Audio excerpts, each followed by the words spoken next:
All right. Well, thanks for checking us out here. This is going to be a second installment talking about the pick and a slip action in the two man. So I'm going to kick it over to Bill. We got a special guest today to talk about this and briefly jump into the slip and the finer points of it. Thanks, Matt. Appreciate that. And when we were thinking about, sort of the next step in the progression of the two-man game, oftentimes it's the slip action that you think of next. I mean, again, I use the word progression because that's exactly what you're doing here. You're building that foundation and then systematically adding on top of that. When I think of slip, I think of no better lacrosse player in the world who has mastered the slip action than Doga Nanako. I've had the honor and privilege to have coached him for a number of years as he was coming up through the high school ranks, and then of course followed his game and stayed in touch with him closely through college. And he's now a rookie with the Buffalo Bandits in the National Lacrosse League and off to a great start. And in fact, we'll show a clip here shortly of some slip action with the Buffalo Bandits. But wanted to introduce the Hoga today. Hey, Hogs, thanks for joining us today. What's up, Shadsy? How we doing? How we doing? Doing good, man. Doing good. Thanks for jumping on. And I know you're right in the middle of the season, so I realize you got a lot of things happening. I appreciate you jumping on with us today. But I think we're going to learn a lot about what slip looks like and the things to be thinking about. So we're going to jump over to to some diagrams here, and anyone just feel free to jump in. But a couple of key things to remember. Let's just go back real fast and reinforce a couple things. One, the two-man game is a high IQ game. This is nothing that you just sort of casually put in place and then forget about it and then hope come game time that your athletes know how to run it. You've got to constantly drill it, practice it, and build that skill set up over and over and over again. And over time, you'll become very proficient at it so that you can make the reads and make the right decisions for which actions to take. Again, it's a progression. There's a whole host of options in the two-man game. And the more you practice them, the more you'll know which is the right action at the right time. Just to real quickly revisit, the give and go is a wonderful entry point into the two-man game, especially when you use passing to enter into it. If you're dodging into it, give and go is a little bit more difficult to execute. But when you're passing into the two-man, you get that backside cut and you get a look back to that cutter, and you might get that. And Dolga will remember, back in the day, we got a lot of looks early in the game off a simple give and go, and I love it, and it's there a lot. From there, now we're gonna take a look at the slip action and what that will look like. It starts off almost identically to the two-man pick and roll. You're going to pass into it. That cutter is making that move to the cage. Everything looks like the give and go at that point. Communication-wise, both the picker and the pickee, if you will, the ball carrier, they're reading the defense. They're looking to see what that defense is doing. I think the slip action should be set up by the pick and roll game. Run the pick and roll a few times.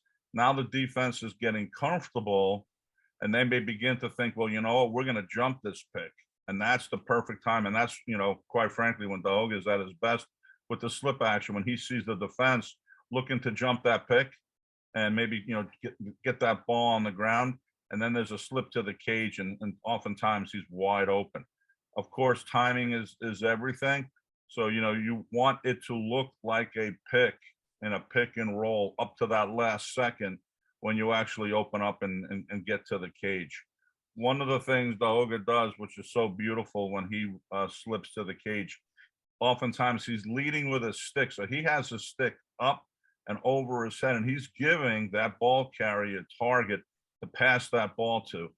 Too often in a two-man game, the pick and the roll are nice, but the pass is off because they don't know how to lead, and they don't know how to, get that ball through a defense. So Doga has always been great about getting that stick up in the air. Oftentimes he's just got it in one hand, but he's leading with that stick and giving them a good target to make that pass. And then ultimately the ball carrier is looking back and then making a decision as to whether or not he's open or he's going to carry through to the next option. So Just with that, just to butt just wait, just to butt in there. The reason I do I tell anyone I'm doing two-man with to put it to my chest, put the ball to my chest, or lead me in a chest pass so I can catch it with one hand and with defenders around my back. That the only way that they're gonna be able to get to it is if there's sticks in front of me, but I right, can protect that with my elbows and then just kind of post up like this. So when the pass do come, I can use my arms to get a free chance to catch the ball. But it's realistically the only way I think I would be able to catch and protect the ball and be prepared to take a hit or shoot the ball. yeah. So that's just a little thing I like to do with my own stick. And you know what? It's a finer point, but it's an important one because I've seen too often balls get knocked down because the slipper isn't, giving them a leading target. He's giving them a trailing target, and the ball gets knocked down and never gets to the slipper. So here's that Buffalo action. And why don't you go ahead and step us through it, Doga? So right here we're going strong right on the long change for righties. So we're just gonna get into a double wash to get the ball to the two-man side originally is the first look. But if the slip becomes there is when it changes to an actual slip. But this is just to set up and get us into a two-man side, two-man game realistically, which would be the far side. So if I'm not open off of my slip kind of pick here, it's just get the ball to the lefties and let them go to work. But Bucky does a great job at running away from the pick, making him more of a threat, which allows me to get open more and only have one guy to beat with a step on him already. Right. So, so Matt, if you rewind that, what you'll notice here is the first action is a slip action right here. Stop. So there's a slip. There's the ball carrier looking to the slip. For whatever reason, he decides he's going to carry over the top because I guess they're getting to that double wash look. Here comes Doga in behind that. Now he's got a decision to make here. He could have actually kind of run a little bit of a Spain look, a three-man action, and picked him off. But he knows where his defender is. He knows how the defense should be reacting, and he slips right off the defense. Now, if you take a look, I think, Doga, you might have actually brushed him. Yeah, no, I did. I just let him get through, so he thought he Right. had to stay on that because if I didn't touch him, he would know just to open up. Right. But because I gave him that little nudge, he thinks his defender is staying with me, and he's got to stay with the ball. So Go ahead. I'm sorry, Doga. That little touch opens me up longer down like right now. Like he Right. has to take steps upfield instead of being able to turn and grab, which a lot of the guys in the league do now is just open up, turn your back, and grab your stick, realistically not allowing you to find their back and set a good pick. But that little nudge allowed me to get open as much as I did. Just a reminder for those of you who are field players, that nudge, as Doga calls it, or brush, is not permitted in the field game. That is correct. You If got to you remember make that that. contact in the field, they will call that a moving pick. But in a box game, it is very powerful, and like Doga said, it helps him open up and look to the ball. Doga, talk about the finish here. That was the only read I had right there. I had to do it. That's my boy Ned, Dougie Jameson. So Yeah, I had to. you had no choice. You had to do it. Yeah. There we go. Yeah. Classic. Good stuff. Well, he's stretching out. He's reaching far side. He knows he can get across that cage quicker than the goalie can, and he just buries it. That also happens to be a hallmark. One of the hallmarks of Doga's game is that that stretched out flying finish. He does it very, very well. So just to kind of recap, the slip action is something that you want to use when you're setting up, being set up on the two-man game. It's very powerful. I think if you just come out and run slips, they won't be as effective because the defense can very easily cover it if they're not thinking about jumping the ball. But if you can get that defense to react to you and your alternatives off of that two-man game, I think the slip can be incredibly effective.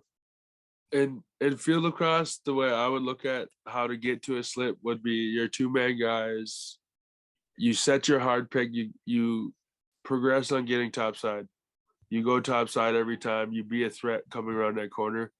So you come around that corner, you take a shot right away early in the game. You take another shot, you might score.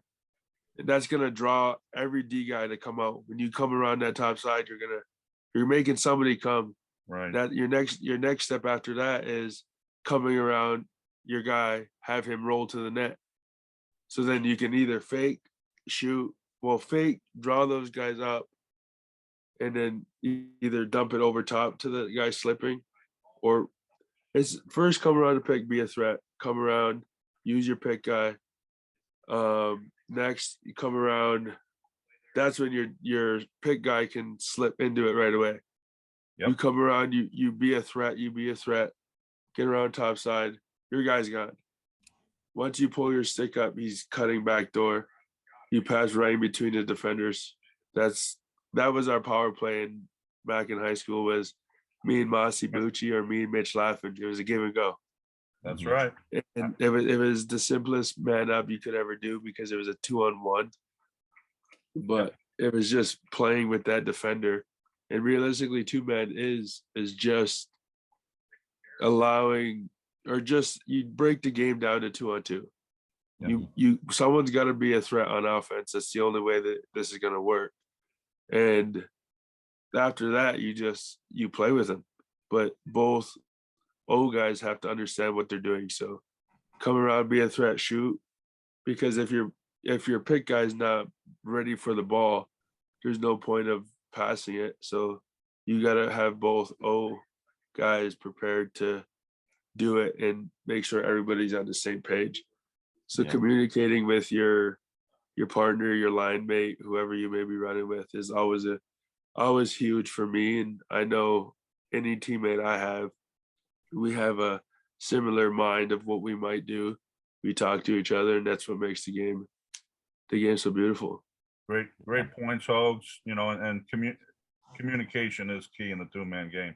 You may think about, well, it's happening really fast. How do you communicate? But like the Hog has said, you develop things before you get out there and you practice, and then when you're in the game, you just sort of be able to intuitively know what you're doing, with each other and what you're seeing. Matt, any thoughts, Matt? No, it's great, guys. I really appreciate it, Doga. That's good stuff. And I just love how the progression goes, right? It is a high IQ piece, and just what you're talking about in there, watching you go through this, just every little nuance of the game. I think that's the thing a lot of times that the guys, we don't pick up on necessarily. So I really appreciate you running through it. Bill, thanks for setting it up. And Toga, I appreciate the time. 100%. Thank you guys. Thanks, Toga. Love you, brother. And love you guys. Yeah. Good luck rest of the season, bub. Thank you.